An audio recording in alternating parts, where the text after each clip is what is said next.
ብቻ እላለሁ። ብቻ ስል እኔ አብራራለሁ፣ አንተ ደግሞ ታብራርኛለህ። እስቲ አሁን አንተ የዘላለም ሕይወት የሚገኘው በክርስቶስ ብቻ ነው፣ ጽድቅ ያለው በክርስቶስ ብቻ ነው ስትል ብቻ ማለትም ማለት ነው ንገረኝ። በማመኗ ከሰማይ በታች የተሰጠ ስም እሱ ብቻ ነው። ሌላ መዳኛ መንገድ እንዳሌለ ይናገራል መጽሐፉ አይደል? ብቻ ማለትም ማለትህ ነው ንገረኝ። በእምነት በማመን ያው ስራ ሊኖር ይችላል። አሁንም አልገባኝም። ብቻ የሚል ክፍል ስጠኝ። የሚሰራው ስራ ይኖራል። ብቻ የሚል እኮ ቃል የለም መጽሐፍ ቅዱስ ውስጥ። ብቻ የሚል ስጠኝ። የለም እኮ ከየት ነው ያመጣው ብቻ የሚል ትምህርት? ታዲያ አምላካችን እሱ ብቻ አይደል? አምላክ ማን ነው እኮ አላልኩም እኔ። እንደ አምላክ ማን ነው አላልኩም ወንድሜ። ምን ሆናል? ስለ እኔ አሁን ያሬድ እኔ አሁን በኢየሱስ ክርስቶስ በማመን ሌላ መንገድ ባልሄድ ቅዱሳን ሌላ መንገድ ማለት ነው። ለምሳሌ አሁን በቅዱሳን በኩል እሱም ራሴ የልጅነት ስልጣን አለኝ። አየው አሁን ይሄ ነው ልዩነቱ። አየው ሲሳይ፣ አሁን ሲጀመር ስለ ዘላለም ሕይወት ስናወራ ስለ መስቀሉ ስራ እያወራን ለምንድን ነው ቅዱሳን የምከታቸው? ማን ክተት አለ እንዴ? አሁን እኮ ችግሩ ጴንጤ ስለሆንክ አንተ እኛ የማንነውን ነገር ትላላችሁ ብለህ እኮ ነው የምታወራው። ይሄ እኮ በጣም ውሸት ነው። እኛ የዘላለም ሕይወት በቅዱሳኑ በክርስቶስ ተጨማሪ በቅዱሳኑ ያለ ማንም የለም አንልም። ክርስቶስ ቤዛነቱን እሱ ብቻ ነው ቤዛ፣ እሱ ብቻ ነው አዳኝ። እርሱን ሰው ካላመነ የእርሱን ቤዛነት ካልተቀበለ ካልተጠመቀ ስጋው ደግሞ ካልበላ ካልጠጣ የዘላለም ሕይወት የለውም። ከዛ በኋላ ያለው የቅዱሳኑ ምልጃ እገዛ ነው። አንዳችን ለአንዳችን አንዱ ስለ አንዱ የሚጸልየው ጸሎት ነው፣ እገዛ ነው ብለን ነው የምናስተምረው። እንድንጸና እንድንበረታ መንፈሳዊ ፍሬ እንድናፈራ እለት ዕለት ባለው መንፈሳዊ ውጊያ ላይ አንዱ ስለሌላው ይጸልያል፣ እገዛ ነው። አሁን እኮ ችግሩ እንዳልኩ ነው። እኛ የማንለውን ትላላችሁ እያላችሁ የምታሹት ነገር ነው ችግር ውስጥ የከተተ ያለው አለ። አልችልም እንደ ቅዱሳኑ ወደ እግዚአብሔር ከእግዚአብሔር ጋር ማውራት አልችልም። እኔ እንደ ቅዱሳኑ እያወራክ ነው አሁን። እኔ እንጃ፣ እኔ አንተን የምታውቀው ህይወትን እያወራክ ነው አሁን። የለም መብቱ አለኝ የለኝም። ቅድውልህ እኔም ቅዱስ ነኝ እናንተም ቅዱሳን ሁሉ ተብሎ ሰጥቶናል። አንተ በመንፈሳዊ ከበረታ ይኸውልህ ስማኝ፣ ቅዱስ ጳውሎስ እኔ ክርስቶስ እንደመሰስኩ እናንተን የምሰሉ ብሏል አይደል? በቃ ስለዚህ ጳውሎስን መስልሃል አንተ። ቀጣይ ስራ ይጠበቅብኝ ይሆናል፣ ግን መሆን ይችላል። በቃ በርታ፣ ስጋና ደሙ ከተቀበል በርታ። ይኸውልህ ወንድሜ ጳውሎስን ለመሆን የጳውሎስን ፈለግ መከተል አለብህ። ጳውሎስ ይጾም ነበር፣ ይጸልይ ነበር፣ ይጋደል ነበር፣ መንፈሳዊ ፍሬ ያፈራ ነበረ፣ ትሁት ነበር። ራሱን እኔ እንደ ኃጢአተኞች አንዱ ነኝ ይላል፣ ወራዳ ነኝ ይላል፣ ራሱን ዝቅ ያደርጋል። በጣም ትሁት ነው። መዳኔን እንዳላጣው እተጋለው፣ ሌሎቹን ወደ ብርሃን አምጥቼ እኔ ደግሞ የተጣልኩ እንዳልሆን ስጋዬን እጎስመዋለሁ እያለ ስጋውን የሚጎስም ነው። በጾም በጸሎት የሚተጋ ነው። በመንፈሳዊ ፍሬ የተገለጠ ነው። በፍቅር በትህትና የተገለጠ ነው። ኦኬ ሶ የእሱን ህይወት ተከተል። የእሱን ህይወት ከተከተልክ ለአንተ የቅዱሳኑ ህይወት በህይወትህ ይታያል ማለት ነው። አየህ፣ ያ ደግሞ የቅዱሳኑ ህይወት ደግሞ መጾም፣ መጸለይ፣ ስጋን መጎሰም፣ መንፈሳዊ ፍሬ ማፍራት፣ መጋደል፣ ይህን የምታገኘው ደግሞ በኦርቶዶክሳዊ ቤት ውስጥ ነው እንጂ በፕሮቴስታንት አታገኘውም። ይህን ግልጹ እነግርሃለሁ። እሺ፣ ስጋና ደሙን የተቀበለ በኢየሱስ ክርስቶስ አዳኝነት አምላክነቱን የተረዳ ሰው በሰዎች ፊት መመስከር አለበት። ክርስቲያናዊ ግዴታ ነው። ክርስቲያናዊ ነው። አልገባኝም። ለምሳሌ ስለ እኔ በሰዎች ፊት የሚመሰክርልኝን እኔ ደግሞ በአባቴ በአብ ፊት መሰክርለታለሁ ይላል እና ይሄን ነገር ያየሁት እንግዲህ ጴንጤዎች ጋር በየመንገዱ አሁን የሚመሰክሩት እነሱ ናቸው። ኦኬ፣ የሚገርም ነገር በየመንገዱ ስለሰበክ ሰበክ አይባልም። ልንገርህና ለምን መሰለህ? ለምሳሌ ደግሞ ተቀብለ በሱ አምነ ከሰበክ ሰብካል። ስማኝ ልንገርህ፣ ለምን እንደማይባል ልንገርህ። ኦኬ፣ ጥበብ ከሌለው ስብከትህ ዝም ብሎ ጩኸት ከሆነ ጩኸት ነው። ቅዱስ ጳውሎስ እንደተናገረው ጥበብ ያልተሞላበት ስብከት፣ ጥበብ የሌለው ስብከት። ለምሳሌ ለቅሶ ቤት ሄደህ ዝም ብለህ ኢየሱስ ጌታ ነው ያልክ ብጮህ የሚያዳምጥ የለም።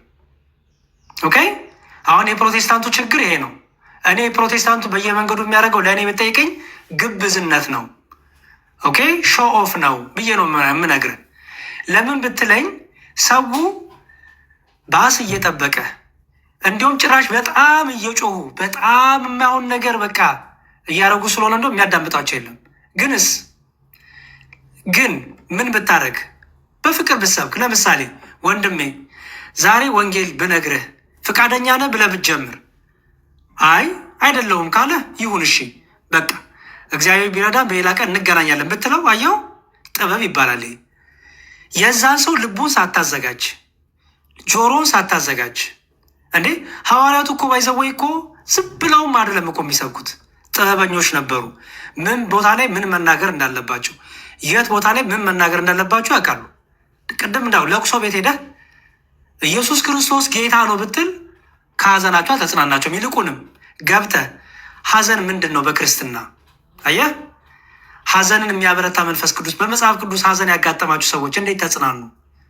ጌታስ ምንድን ነው? ትንሣኤ ሙታን ህይወት ምንድን ነው? አየህ፣ ብልህ ካልሆንክ ጠቢብ ካልሆንክ ቦታውን አይተ ሁኔታውን አይተ ካልሆነ በስተቀር በተለይ ኑሮ ላጎሳቆለው ሰው የኑሮ ውጣ ውረዱ በዝቶበት ትራንስፖርት አጥቶ ፀሐይ ደብድቦት አይምሮ ለዛ ለሰው ሄደ ዝም ብለህ ብጮህበት ዋጋ የለውም። ሲስዬ ይህ ግብዝነት እውነቱን ለመናገር በጣም መንፈሳዊ ሰዎች ብልሃተኞች ናቸው። ሐዋርያት በጥበብ በፍቅር ኦኬ ዝም ብሎ ሰውን እየሄዱ የሚያደነቁሩ አልነበሩም። ሐዋርያት የሚገርም ሰዎች እንዲያዳምጧቸው ራሱ ጠይብ አልነበሩ። ስብከታቸው በግብዝነት አልነበረም። ኦኬ ስብከታቸው ሁሉ በጠይብ የተሞላ ነው። ስለዚህ አንድ ሰው ዝም ብሎ መንገድ ላይ ወጥቶ ስለ ጮኸ በቃ ጌታን ሰበከ፣ ይሄ እቺ ስታይል ናት፣ ሙድ ናት። ወንድም አለም ይልቁንስ በጣም ጥሩ ጥበብ ያስፈልጋል ወንጌልን ለመናገር። አንደኛ ወንጌል ለመናገርም ወንጌል መማር ያስፈልጋል። ደቀ መዝሙር አለ፣ ጎበዝ ብዙ ነገር አለ ወንጌልን ለመስበክ እና አሁን ግን ማርቆስ ያዘዘው ነገር አለ። ቤተክርስቲያኒቷ እንግዲህ እንደምንሰማው ከሆነ ምንድን ያዘዘው ማርቆስ? ሐዋርያቶች ቅብብሎሽ ማርቆስ ምንድን ያዘዘው? ቆይ ልመጣልህ ነው። መጀመሪያ ያዘዘውን ንገረኝ። ምንድን ያዘዘው ማርቆስ? ማርቆስ ወደ ዓለም ሁሉ ሂዱ፣ ወንጌልን ለፍጥረት ስበኩ፣ ያመነ የተጠመቀ ይድናል፣ ያላመነ ግን ይፈረድበታል ብሏል። በጣም ጥሩ። አሁን እኛ ምን እያደረግን ነው? ቤተክርስቲያኑ እንዴት ነው? አንዴ ቆይ። አሁን እኔ ምን እያደረኩኝ ነው? አሁን ሌሊት ነው፣ እንቅልፌን አጥቼ ከአንተ ጋር እያወራሁ ነው። አንተ አሁን በሚዲያ እያስተማርክ ነው። ነገር ግን ሚዲያው ባይመጣስ? ሚዲያው ባይኖር ኖሮ ዓለም ሁሉ አይገኝም እንዴ? ወንጌል ሚዲያ ባይኖር ኖሮ እኔ ጅማ ሄጄ አስተምሬ አውቃለሁ፣ አዋሳ ሄጄ አስተምሬ አውቃለሁ። አቅሜ በቻለው ሁሉ ሄጄ ተምሬም አስተምሬም አውቃለሁ። አንተ አልነበርክም። አንተ ጋር እየመጣን አቴና ሲያዘን አይደለም የምናገለግለው። አገልግሎት ሲጀመር መጀመሪያ ታይታ ወይም ሾው ኦፍ ድራማ አይደለም፣ ተውኔት አይደለም። አገልግሎት ከእግዚአብሔር ጋር ተነጋግረህ ኦኬ፣ በትዕቢት ሳይሆን ድብቅ ብለህ በትህትና የምታደርገው ህይወት ነው። ለአንተ ወይ ለሰው በቃ ለወጣ ነው በቃ እንዲህ ነው በዚህ ገብቶ እያለ የምናደርገው አይደለም። በቤተክርስቲያናችን የአደባባይ በዓላት አሉን። ሲሳይ በደንብ ስማ። ለምሳሌ ቤተክርስቲያን በአደባባይ ትሰብካለች፣ ታስተምራለች፣ በሰርጉ ጉባኤ ታስተምራለች። የአደባባይ በዓላት አሉ። ስብከቶቿን፣ ትምህርቶቿን የምታደርግበት መስቀል፣ ጥምቀት፣ በጣም የአደባባይ በዓላት ብዙ አሏት። ያው 2000 ዓመት ሞላት። ኦኬ በእነዚህ በአደባባይ በዓላት ሁሉ ዓለም ላይ ያለችው ቤተክርስቲያን ሁሉ በገጠሪቷም ያለችው ሁሉ ስለ ነገረ ክርስቶስ፣ ስለ ልደቱ፣ ስለ ጥምቀቱ ኦኬ ስለ ነገረ ስቅለቱ እያነሳች እየዘመረች እያስተማረች 2000 ዓመት ሞላት። ፕሮቴስታንት ስብከት ሳይጀምር ማለት ነው። በየአደባባዩ ፕሮቴስታንት ስብከት ሳይጀምር ኦርቶዶክስ በየአደባባዩ ትሰብክ ነበረ። አሁን እሱ አይደለም የሚጠቅመን ሲሳይ። አሁን የሚጠቅመን መሰለው ወንድሜ፣ የሚጠቅመን አንተ ተማር። አንተ ቁጭ ብለህ ወይ ፕሮቴስታንትን በስርዓቱ ቁጭ ብለህ ተማር፣ ወይ ኦርቶዶክስን በስርዓቱ ቁጭ ብለህ ተማር። ምክንያቱም ኦርቶዶክስን ሳታውቃት ነው ጴንጤ ሆንክ። የምሰጥን ጥቅሶች ሁሉ አታውቃቸውም፣ ምክንያቱም አላስተማሩም፣ አልነገሩህም። ቁጭ ብለህ ተማር። በሌላ ቀን መተን እንገናኝ፣ ጥያቄዎችን ይዘና እኔም ፕሮቴስታንት ነኝ ስላልከኝ እጠይቅሃለሁ። አንተ ተስማማን ወንድም አለም? ግን ያው አሪፍ ነው፣ ይሻላል። እናንተ አሪፍ ነው የእናንተ። አሁን የያሬድ ልደት ጥሩ ነው፣ ግን ያሬድ አንድ እውነታ ቅኔና እንትን ነው የምንማረው የሚሉ አባቶችን ያው በየሚዲያ እያየ ነው። አንተ ሲሳይ አንተ አሁን ይኸውልህ ይቅርታና ወንድሜ አንተ ተስተካከል መጀመሪያ። ሲሳይ ይኸውልህ አሁንም አስቆምሃል። ሲሳይ ይኸውልህ እኔ ስለ ትምህርት ሳወራ አንተ ሀሜት ነው ያዝከው። ቶ ሀሜቱን እስቲ ራስህን አድን መጀመሪያ ራስህን። አንዴ ስማኝ። ስንፍና ክሎ እኮ አንተ አለመማር ስንፍና ክሎ። ስልክክ ላይ ስማርትፎን አለ። ዩቲዩብ ላይ ገብተህ ለምሳሌ ላሳይህ። ቆይ አንዴ አንተን ስንፍና ላሳይህ። ችግሩ ስንፍናን ቤተክርስቲያን ላይ ያላከክ ነው አንተ። ለምሳሌ አንድ ትምህርት ላሳይህ። ቁርባን ብዬ ብጽፍ የሚወጣውን የትምህርት ማት ላሳይህ ዩቲዩብ ላይ።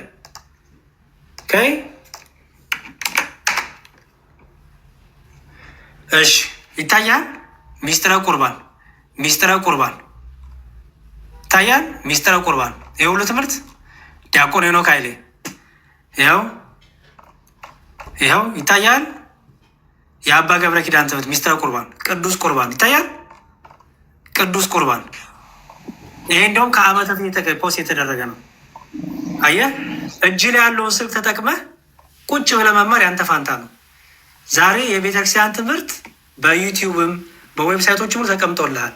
ስንፍናን አቁመህ ይሄ ምክንያቶችን አቁመህ ወንድሜ ቁጭ ብለህ ብትማር በጣም ብዙ ታተርፋለህ። ይኸው ሚስጥረ ቁርባን ይሄ ሁሉ ሚስጥረ ቁርባን ነው። እንግዲህ ይሄ ሁሉ ሚስጥረ ቁርባን ትምህርት፣ ቅዱስ ቁርባን ትምህርት አየው። ስለዚህ ልማር ካልክ ስንፍናን እኔም አንተም ማስወግደን እንማር ካልን ብዙ ነገር መማር እንችላለን። ትምህርቱ ላይ ያተኩር። እግዚአብሔር ይርዳ። እየመጣህ ጠይቀን ከኦርቶዶክሳውያን ወንድሞች ጋር ኦርቶዶክስ ላይ ያለ ጥያቄን አቅርብ፣ ፈትን፣ መርምር። ከዛ በኋላ እንግዲህ አንተ ምርጫ ነው የሚሆነው። ወደ ፈለግከው እጅን ስለሌ ለመጽሐፍ ቅዱስ ወደ ፈለግከው እጅን ትሰዳለህ። ወንጌል ወዴት ይኬዳል? ከፈጣሪ እኮ አሁን እኮ የማጥራት የማጣራት የማወቅ ያለ ክርስቶስ ግን ድነት እንዳሌለ ያው የታወቀ ነው። እና እሱም ብቻ መከተሉ ግን እኔ መረጥኩ። ለምን መንገዶች ሲበዙ መሳሳት ይመጣል እና ያለ ጌታ ግን ጽድቅን እንደማላገኝ ነው የተረዳሁት። አሁንም ቢሆን አንተ በቃ ምን ታደርግ መሰለህ? ለምሳሌ ይሄን የተረዳው አይደለ? ጎሄድ በቃ በመረዳት ቀጥል። አሁን እኮ እኔ ግራ ገባኝ። በፕሮቴስታንትም አልተማርክም ምንም። አሁን ለምሳሌ ሚስጥረ ስላሴ፣ ነገረ ቁርባንን ስማኝ እንኳ እንዴ፣ ነገረ ቁርባንን፣ ነገረ ጥምቀትን እሺ ልጠይቅህ፣ በፕሮቴስታንት ስለ ስላሴ ተምራል?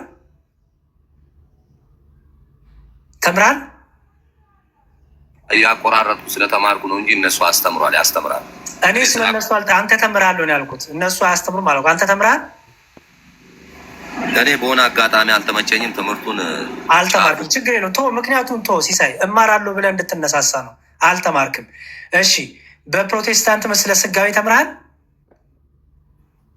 ፕሮቴስታንት ሆነ ሚስጥረ ስጋዊ ስለ ስጋዊ ትምህርት ተምርሃል?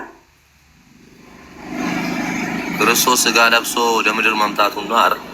ተምርሃል ነው ያልኩት። እኔ በፕሮቴስታንት ቤት እማረዋለሁ። እኔ እኮ ስላልተማርኩ። አልተማርክም። በጣም ጥሩ። ስለ ጥምቀት በፕሮቴስታንት ቤት ተምርሃል? አዎ፣ ያመነ የተጠመቀ ይድናል። እኔ ስለ ጥምቀት ነው ያልኩ። በፕሮቴስታንት ቤት ተምርሃል ወይ? ፕሮቴስታንት ኮንኩ ኋላ። አዎ፣ ሞቱን በሚመስል ሞት ትንሳኤውን ከእሱ ጋር እንተባበራለን። አዎ። እሺ፣ ጥምቀት ያድናል? አምነ ስትጠመቅ ነው። ስለዚህ ጥምቀት ያድናል። ወንድሙ ነው። ያው አይለያዩ። መጀመሪያ እምነት ይቀድማል። ጥምቀት ያድናል ወይስ አሁን አንተ የምትጠመቀው ለመዳን ነው? የሚያደርገው ነው ጥምቀት። ለመዳን ነው የምትጠመቀው? ሞቱን በሚመስል መልክ ትንሳኤውን ከእሱ ጋር ለማግኘት። ሲሳይ እኮ ለመዳን ነው የምትጠመቀው። አዎ። አሁን የጴንጤ ትምህርት አይደለም። አየህ፣ አልተማርክም። የጴንጤ ትምህርት አይደለም የያዝከው። ጴንጤዎች ለመዳን እንጠመቃለን ብሎ አያምኑ ከመካነ ኢየሱስ ውጭ። ድነትማ በእምነት ነው። በቃ ሲስቸው ምን ታደርግ መሰለህ ወንድም አለም፣ ተማር ቁጭ ብለህ ጴንጤ ነኝ ብለሃል፣ የጴንጤን ትምህርት ተማር። አሁን ችግሩ ጴንጤ ከሆናችሁ በኋላ አሁንም አትማሩም የጴንጤን ትምህርት። ቁጭ ብለህ አይ ቲንክ ምንድን ነው የደህንነት ትምህርት የሚባል ትምህርት አላቸው። ቁጭ ብለህ ተማር እነሱ ጋር ሄደህ።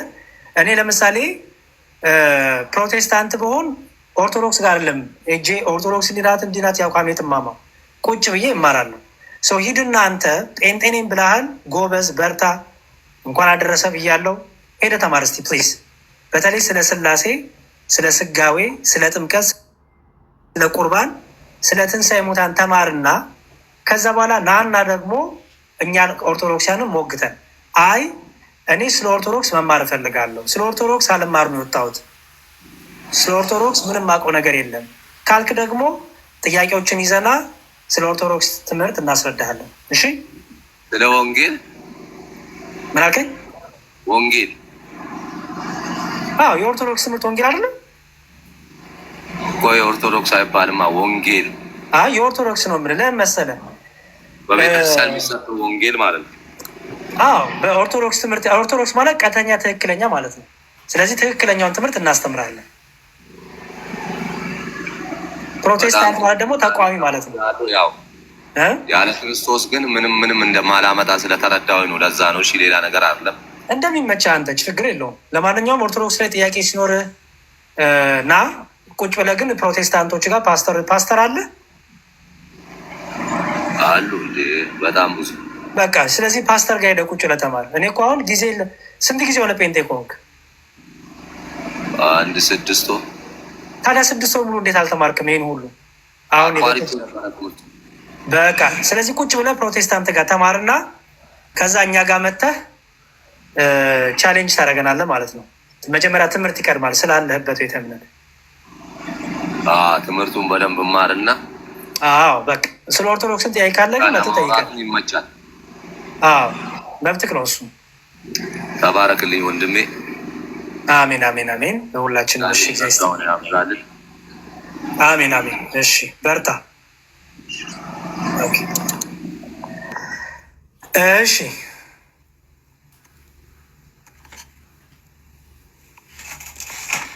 ኦኬ፣ በጣም ጥሩ። ሰናይ ሰናይ። ጴንጤ የሆናችሁ ካላችሁ በመጀመሪያ እንኳን ደስ አላችሁ። ሁለተኛ ግን ተማሩ እንጂ መቼ ነው የምትማሩት እንዴ? ጴንጤ ሆነ ካልተማርክ እንዴ ልትሆን ነው? ጴንጤ ሆነ ስለ ኦርቶዶክስ እንዴ የምትማሩ? ይህ እኮ በጣም ከባድ ነገር ነው። ልክ ሙስሊሞቹ እንደሚያደርጉት እኮ ነው የሚሆነው።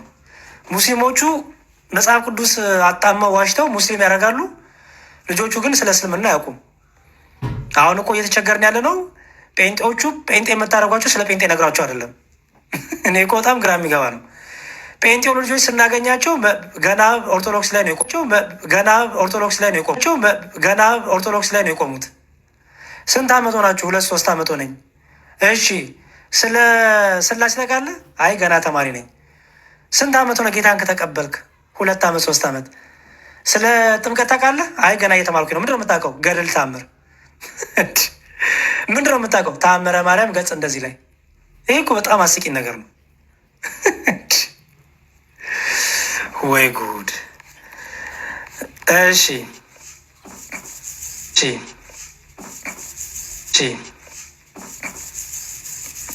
መልካም። እሺ ዶክተር ሳሚ በስላሴ ትምህርት እንግዲህ እኛ ምን እናምናለን በስላሴ ዘንድ? ቆይ እስቲ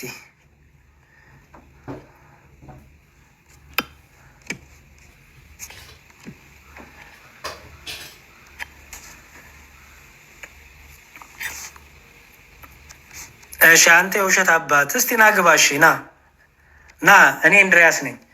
ናግባ ወንድሜ። ከምትሰድበኝ ለምን በእውቀት አትሞግተኝም? ና አንተ የውሸት አትሞግተኝም? ና አንተ የውሸት አባት። ጴንጤ መጽሐፍ ቅዱስን ሙልጭ አድርጎ ያውቃል። ኦኬ ግባ። ና አንተ ምስክሩ ና እስቲ ግባ። ፕሊዝ። መስደብማ ቀላል ነው እኮ ፕሊዝ። እኔ መስደብ ምንም እውቀት የማይፈልግ ነገር ቢኖር በዚህ ዓለም ላይ ስድብ ነው። ስድብ ምናምን ሙድ መያዝ ምንም እሱ ምንም እውቀት አይፈልግም። እስቲ ና ግባና መስክርልኝ። ግባና ፕሊዝ መስክር። ና ስቤ ያለው ወንድሜ ናግባ ፕሊዝ ፕሊዝ ሊዝ ሊዝ ሊዝ መከራ ለምን ታያለህ? ኮመንት ላይ ያ ሁሉ ኢሞጂ ጽፈ ኤክስ ምናምን ጽፈ ግራ ከምትገባ ግባና እኔ አውቃለሁ እኔ ፕሮቴስታንት ነኝ ካልክ ጎይ እና ግባና መጽሐፍ ቅዱስን አስተምረኝ።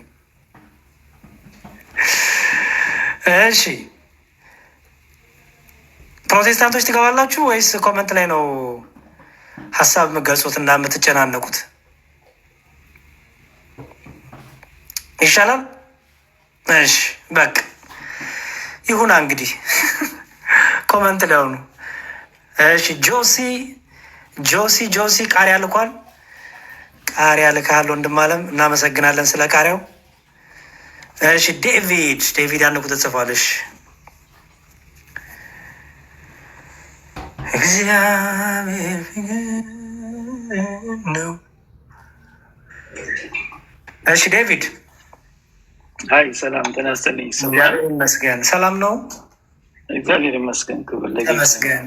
ከቤተ እምነት ነው ወንድሜ? ፕሮቴስታንት ነኝ እኔ። የት ነው ህብረት የምታደርገው? ሙሉ ወንጌል ልትለኝ ትችላለህ፣ ችግር የለውም። ሙሉ ወንጌል ነህ? አዎ። እሺ እስቲ የስላሴን ትምህርት አስተምረኝ። እንደ ሙሉ ወንጌል አማኝነት የስላሴን ትምህርት የእግዚአብሔርን አንድነትና ሶስትነት አስተምረኝ። ከሱ በፊት ግን ቅድም አንድ ዴቪድ አንድ ይችን ነገር ንገረኝና ቆይ ቅድም ውሸት ተናግረሃል አንተ። እግዚአብሔር ይቅር ይበል። አይ ቅድም የተናገርከው በዛ ነው የገባሁት።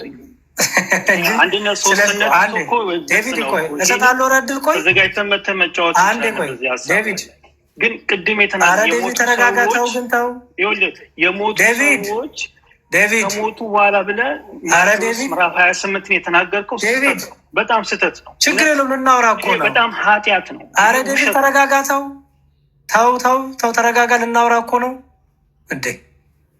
አዎ እኮ በቃ ረጋ በል። አሁን የገባሁበት ምክንያት ተረጋጋ፣ እሱ ላይ ልናወራ ነው። አንድ ንገረኝ። እሺ ተረጋጋ ዴቪድ ተረጋጋ፣ አስረዳኝ። እሺ ተረጋጋ። ኦኬ ቅዱሳኑ ከሞቱ በኋላ አያውቁም አያማሉድ የሚለውን ክፍል ስጠኝ መጀመሪያ አንተን። የለም ሊኖሩም አይችልም። አንድ ጊዜ ሰው ሞት ተፈርዷል፣ ከዛ በኋላ ፍርድ ነው። ጥቅስ ስጠኝ ያልኩት ጥቅስ ስጠኝ ያልኩት። ኧረ እባክህ ዴቪድ ስጠኝ እኮ ለሰው ልጅ አንድ ጊዜ ከዛ በኋላ ፍርድ ነው እኮ። ጥቅስ ስጠኝ ዴቪድ።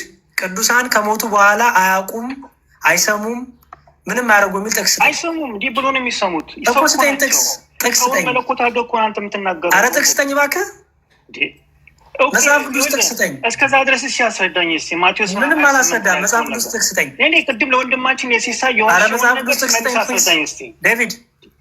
ይኸውልህ አንተ መጽሐፍ ቅዱስ ብቻ ማይናል። ስለዚህ በመጽሐፍ ቅዱስ ብቻ ቅዱሳን ከሞቱ በኋላ አያውቁም አይሰሙም ምድር ላይ የሚደረገውን ነገር አያውቁም ያልክበትን ጥቅስ ማስረጃ ስጠኝ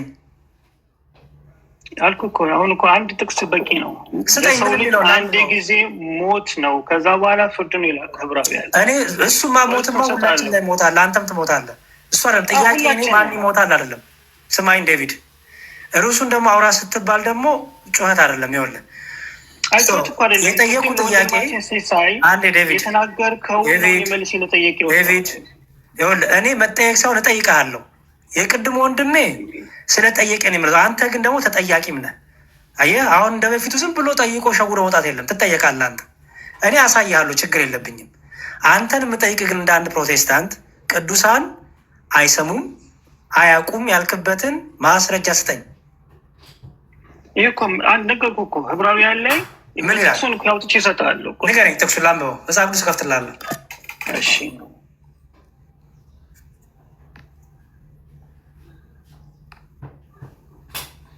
ይኸው ልክፈትልህ።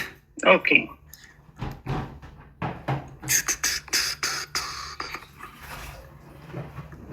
ግን በጣም ይቅርታ አድርግልኝ። እውነት ቅድም ለወንድማችን ያልከው ዴቪድ እሱን ተውና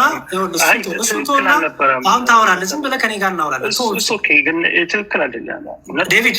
ይኸውልህ አስተያየቱንና እንትን ይሄ ብሶት ምናምኑን እሱን በውስጥ ጽፍልኛል። አሁን ትምህርቱ ላይ እናንተ ስለተገናኘን ትምህርቱ ላይ ብቻ ፎከስ አድርግ። ስንት? ዕብራውያን ምዕራፍ 9 ቁጥር 27። እሺ እንግዲህ የጠየቁ ጥያቄ ምን ነበረ? ቅዱሳን ከሞቱ በኋላ ስለ ምድር ነገር አያውቁም። ቀላል ነገር እኮ ነው። አንዴ ቆይ ማንም የሚመልሰው እኮ ነው። ኧረ አንዴ ችግር የለውም። ዕብራውያን 9 ስንት አልከኝ? 9:27 ሰዎች አንድ ጊዜ ሞት ነው፣ ከዛ በኋላ ፍርድ እንደተወሰንላቸው ይላል። ያው ምንድን ነበር ጥያቄ? እኔ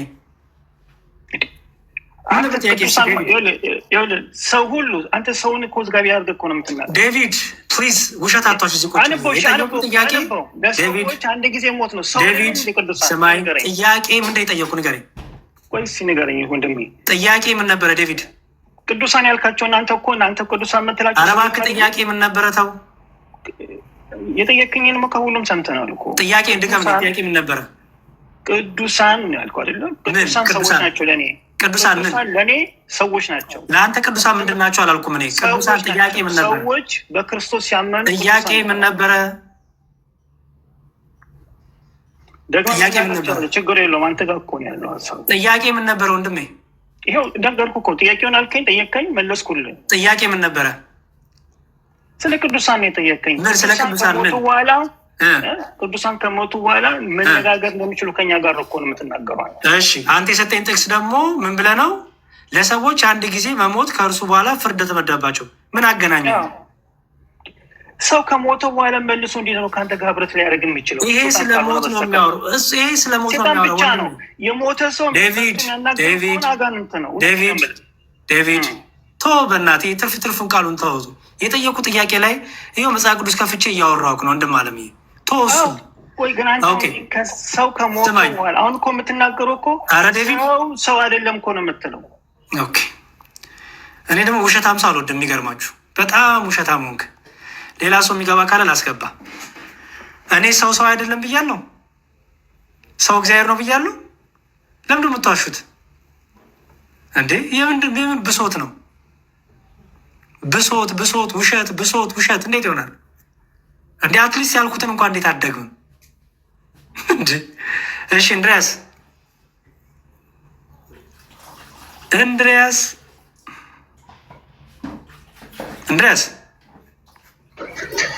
ወይ ሰላም ነው? እግዚአብሔር ይመስገን። እንዴት ነህ? አለን። የት ቤተ እምነት ማን ልበል ስምህን? እንድሪያስ ነኝ ከሙሉ ወንጌል። ከሙሉ ወንጌል ጥሩ። እሺ እስቲ የሙሉ ወንጌል የስላሴ ትምህርት ንገረኝ። ስለ ስላሴ ላስተምርህ ሳይሆን ልጁ አስተምረኝ። ችግር የለውም። እስቲ የስላሴን ትምህርት አስተምረኝ እንድሪያስ። እስቲ በአጭሩ የእግዚአብሔርን ሶስትነትና አንድነት አስተምረኝ። ቤት አይደለሁም ውጭ ነኝ። ችግር የለውም። በቃል ንገረኝ። አታውቀውም? አላውቀውም እኔ። ስለዚህ ቤተክርስቲያን መተህ መማር ትችላለህ። እሱን ምን መልስ የለህም? ስለ ስላሴ ለመናገር አትችልም? አይ በሱ ርዕስ ላይ አይደለም የገባሁት። አሁን ስትዋሽ በነበረበት ላይ ችግር የለውም። ስለ ስላሴ ንገረኝ። ስለ ስላሴ አትነግረኝም? ነገርኩህ እኮ። ስለ ስላሴ መማር ከፈለግ ስለ ስላሴ በዚህ በ2 በ3 ደቂቃ ይሄ ነው ብዬ የምነግርህ ነገር አይደለም። ችግር የለውም። አጭር ነገር ንገረኝ። የእግዚአብሔርን ሶስትነት አስረዳኝ። የእግዚአብሔር ሶስትነቱ በምን እና እኛ ጋር ትማራለህ። የእግዚአብሔር ሶስትነቱ በምንድን ነው? እሱ አጋጭ ሶስትነቱን ሁላችንም እናምናለን። በምንድን ነው ንገረኝ። በምንድን ነው? በምን ማለት ነው? በምንድን ነው ሶስትነቱ? በአካል። ሌላስ? በግብር። ሌላስ? በአካል በባህሪ አንድ ናቸው። በግብር ማለት ነው? ይኸውልህ በስራቸው። የአብ ስራ ምንድን ነው ከወልድ የሚለየው?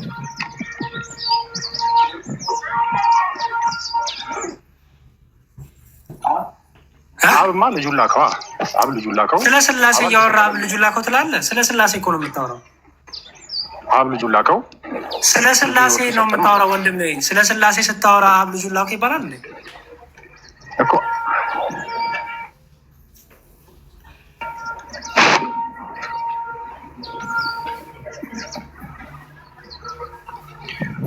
አብ ወልድ መንፈስ ቅዱስ ስላሴ አይደለም እንዴ? ስለ ስላሴ ስለ ግብር ምንድን ነው? ስለ አብ ልጁን ላከው ትለኛለህ?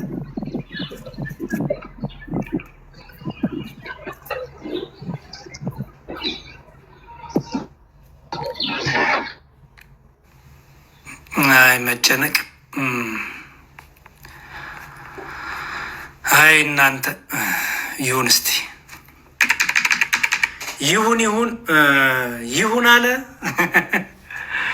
ይሁን አለ ይላል አለ አንድ ነቢይ ሄኖክ የሚባል ሰው ይሁን አለ ሆነ። ወይ ጉድ! ምን ይሻልሃል? እሺ እግዚአብሔር ፍቅር ነው። አንድ ቁጥር ትጽፋለህ ወይ ትጽፊያለሽ? ስብሻለሁ። አትቀበይም ወይ አትቀበልም?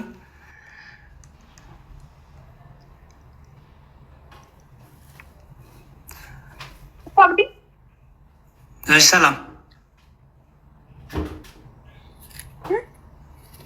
ይሰማል ድምጼ? ማን ልበል?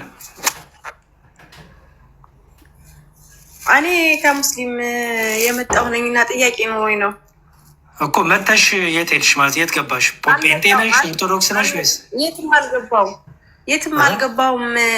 የትኛው ነው ትክክለኛ ክርስትና የሚለውን እንትን እያልኩ ነው እየገባሁ እየተማርኩኝ። የት ተማርሽ እስካሁን? ኧረ አይደለም እናንተን እያዳመጥኩ ነው ከነፎይ ጋር እና ከአንተ ወንድሞች ጋር እየገባሁ እያዳመጥኩኝ ነው። ማማን ጋር ገባሽ እስካሁን? አይ አላስገቡኝም። ገስት ዛሬ አንተ ነህ ያስገባኸኝ ገና ዲያቆን እና የትኛው እየተማርኩ ነው ብለሽኛል እንዴ? እየተማርኩ ነው አልሽኝ እኮ። ማማን ጋር ተማርሽ እኮ ነው ያልኩሽ ነኝ። ከነፈለገ ጋር ከፎይ ላይ እየገባሁኝ እያዳመጥኩኝ በማዳመጥ እኮ ነው። ምን ተማርሽ እስካሁን በማዳመጥ? እስቲ ለምሳሌ ዲያቆን ፈለገ ጋር ምን ተማርሽ በማዳመጥ? እንትን ስለ ስዕል ነበር ድሮ ጥያቄ። ስለ ስዕል አድኖ ተምሬያለሁኝ። ስለ ስዕል አድኖ።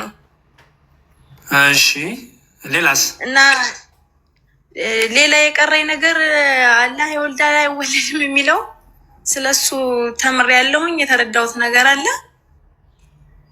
እሺ ምንድነው ጥያቄሽ? ጥሩ።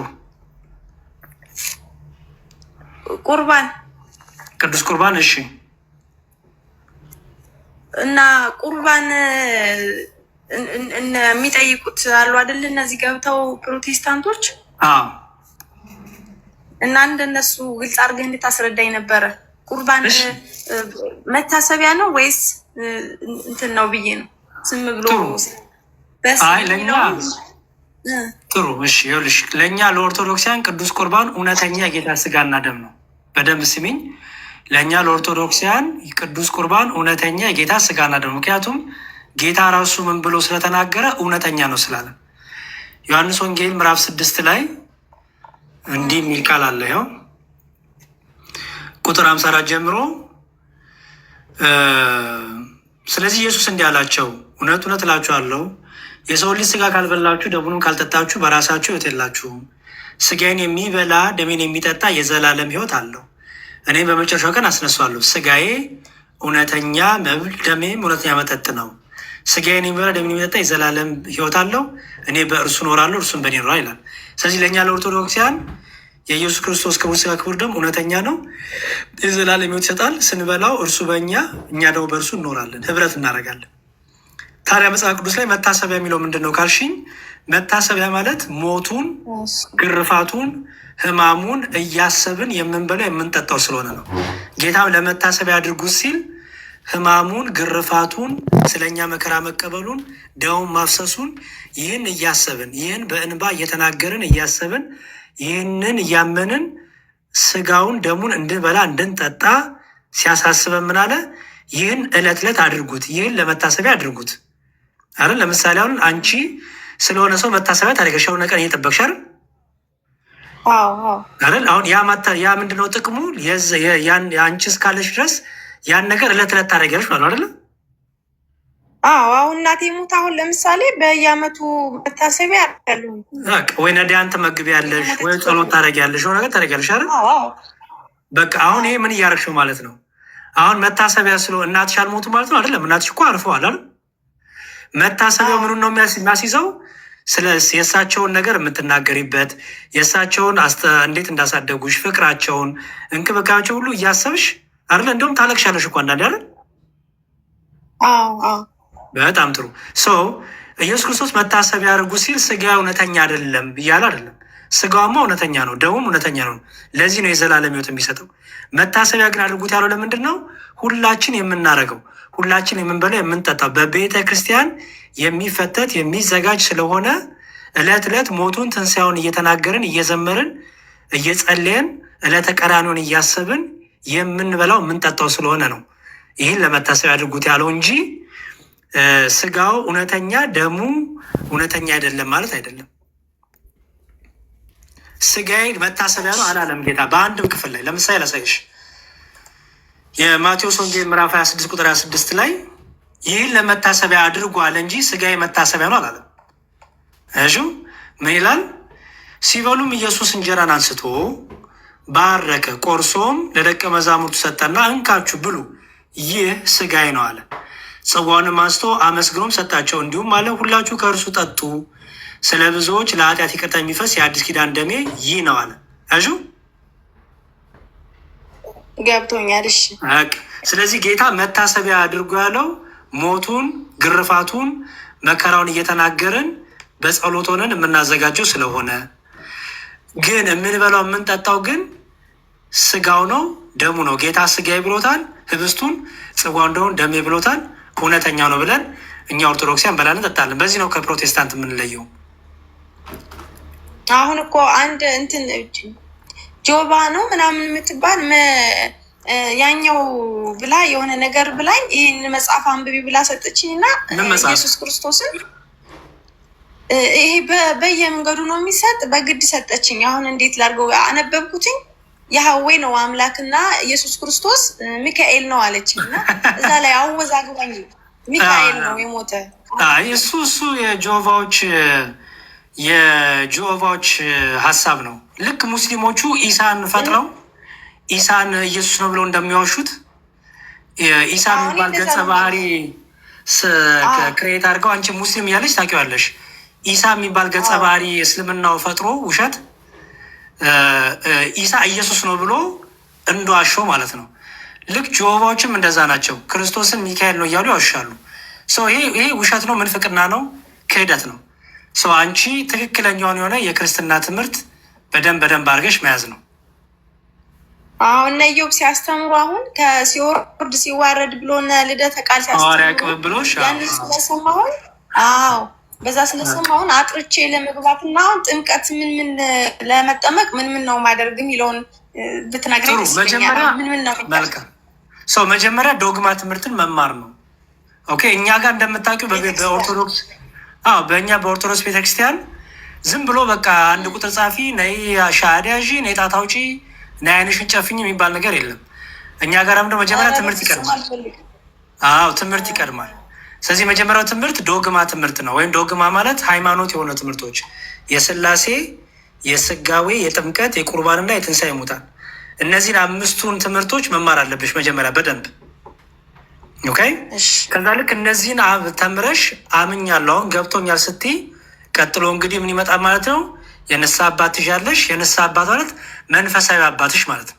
የሚመክሩሽ ጓደኞች አውቀዋለሁ። ጓደኞች ስለሚይዙ ስላላቸው አውቀዋለሁ። እሺ በጣም ጥሩ የመንፈሳዊ አባት ትይዣለሽ። ከዛ ከመንፈሳዊ አባት ጋር ንስሐ ትገቢያለሽ። ንስሐ ገብተሽ ከዛ ወደ ጥምቀቱ ወደ ቅዱስ ቁርባኑ፣ ምክንያቱም ጥምቀቱም ከቅዱስ ቁርባኑ ጋር አብሮ ነው የሚፈጸምልሽ ቅዳሴ ላይ ሄደሽ ማለት ነው። እና እንደዛ አድርገሽ ወደ ቤተክርስቲያን ትጨመሪያለሽ ማለት ነው። እሺ እና እግዚአብሔር የብሔር ብቻ አምላክ አይደለም። እግዚአብሔር የሚለው ብሔር አለች።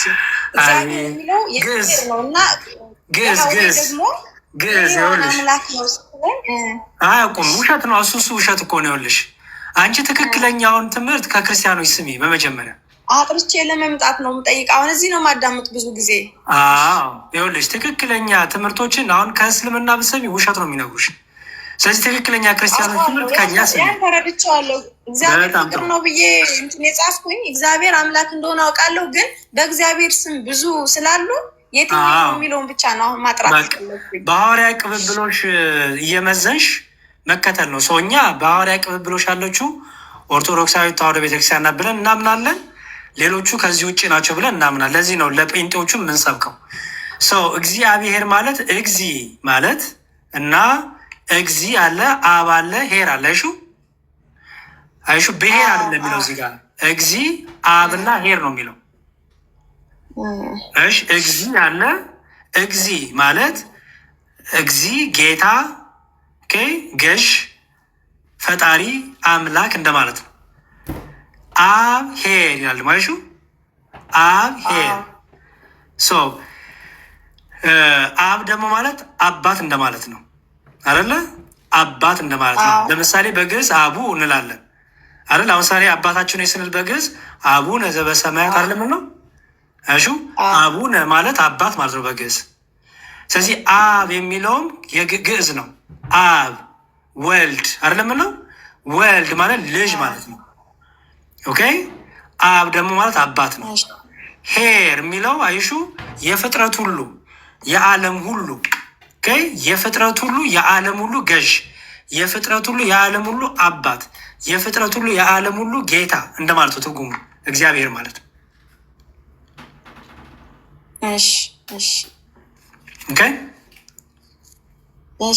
ሌላ ቀን ጥያቄ ሲኖረኝ ደግሞ እንድታስገባኝ አደራህን ጽፌ ያስቀምጠውና ችግር የለውም። ምንም ችግር የለውም። ፎሎ ላርግሽ ፎሎ አርጌሻለሁ እና በደንብ እናወራለን። ችግር የለውም። እሺ አመሰግናለሁ።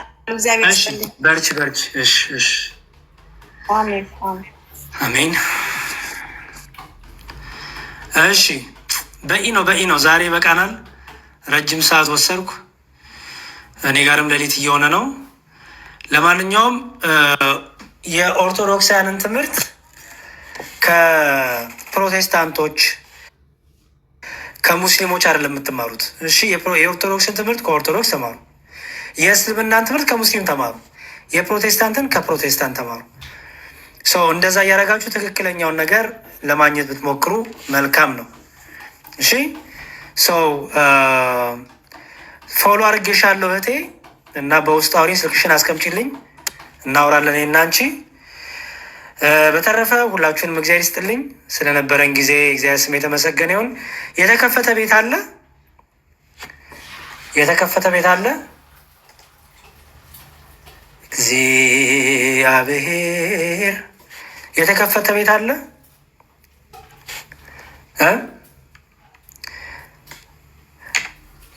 እሺ በማጠቃለያ መልዕክቶች ተወተውን ነገር ዮሐድዬን በተመለከተ 100,000 ፎሎወር አስገብታችኋል። በጣም እናመሰግናለን። በጣም እግዚአብሔር ይስጥልን። ትልቅ ነገር ያደረጋችሁት ፕሮቴስታንቶችና ፕሮቴስታንት ጥቂት ግለሰቦች፣ ያው ማጆሪቲውም ወደዛ ነው። ጥቂት ግለሰቦች ይሄን ነገር ተቃውመው እንደነ ወንድማችን ኤፍሬም ባለጊዜ እንደነ ሄሉ አጋቦስም ተቃውሞ አይቻለሁ ባይዘወይ እና ሌሎችም የተቃወሙ ፕሮቴስታንቶች አሉ። ዮሐድዬ ላይ የተደረገውን ይሄ ተንኮልና ሴራና ደባ ዮሐድዬ ጋር አቤል አቡና ትክክል። ዮሐድዬ ጋር ፎቶ ቪዲዮ የነበረ ነው። እኛ እሱ አይደለም ግን የፕሮቴስታንቶቹን ተንኮል በተለይ ኤቲያስት ነን ግን ብለው ለእስልምና ከሚጫወቱ ሰዎች ጋር ሲፈልጉ ግብረ ሰዶሚያን ሲፈልጉ የጥልቁ መንፈስ አገልጋይ ነን ይላሉ። ሲፈልጉ ደግሞ ሙስሊም ጋር እንትን ይጫወታሉ። ብቻ ጠላታቸው ኦርቶዶክስ ናት።